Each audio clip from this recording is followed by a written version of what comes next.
అందరికీ నమస్కారం. నేను మీ భరద్వాజ శర్మ. ఈరోజు మన అశ్వారావుపేట గ్రామంలో వేంచేసి ఉన్నటువంటి శ్రీ లక్ష్మీ గణపతి స్వామి వారి ఆలయ సన్నిధానం యందు నిన్న అనగా గణపతి చతుర్థి నాడు మాలలు వేసుకున్న స్వాములందరి చేత సామూహికంగా అందరూ కూడా చక్కగా చేసుకునేలాగా గణపతి పంచామృతాభిషేచనము మరియు అనంతరము అగ్ని ప్రతిష్టాపన, అనంతరము అందరి చేత గణపతి హవనము, తదనంతరము మహాగణపతి అనగా లక్ష్మీ గణపతి హవనము ఇత్యాదులన్నిటినీ కూడా వీరందరి చేత చేయించడం జరిగినది. దీని తర్వాత చండీ సప్తశతీ హవనాన్ని మరియు నవగ్రహ హవనాన్ని, గురు దత్తాత్రేయ హవనాన్ని వరుసగా వీటన్నిటితో కూడా చేయించడం జరిగినది.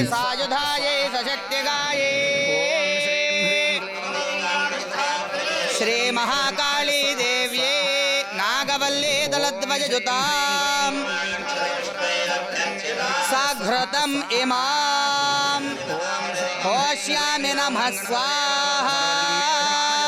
జై బోలో మాతా మహారాజ్ఞికి, చండీ పరా దేవతకు, మహాకాళీ దేవికి మాల పట్టుకుని నమస్కారం చేయండి. జయ జయ హే జగదంబే భక్తవత్సలే పరమ పావని లోకజనని విశ్వపూజితే కళ్యాణ హేతవే అంబా పాహి జగదంబా పాహి మాతా పాహి జగన్మాతా పాహి.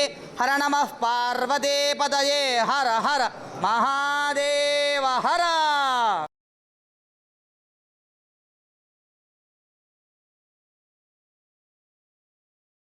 అదేవిధంగా స్వాములందరి చేత కూడా చక్కగా నవగ్రహముల యొక్క పరిపూర్ణ అనుగ్రహం కలగడానికి నవగ్రహ హవనము, దీనితో పాటుగా గురు దత్తాత్రేయుడు బ్రహ్మ విష్ణు మహేశ్వర త్రిమూర్త్యాత్మక స్వరూపుడైనటువంటి దత్తుడి యొక్క అనుగ్రహం ఎవరి ఎందైతే ఉంటుందో వారు సంపూర్ణమైనటువంటి జ్ఞానాన్ని పొందుతారు అని చెప్పి గురు చరిత్రలో చెప్పబడిన విధానంగా శ్రీ సద్గురు దత్తాత్రేయ గాయత్రీ హవనం మాత్రం ఈరోజు వచ్చినటువంటి భక్తులైన మన స్వాములందరి చేత కూడా చేయించడం జరిగినది.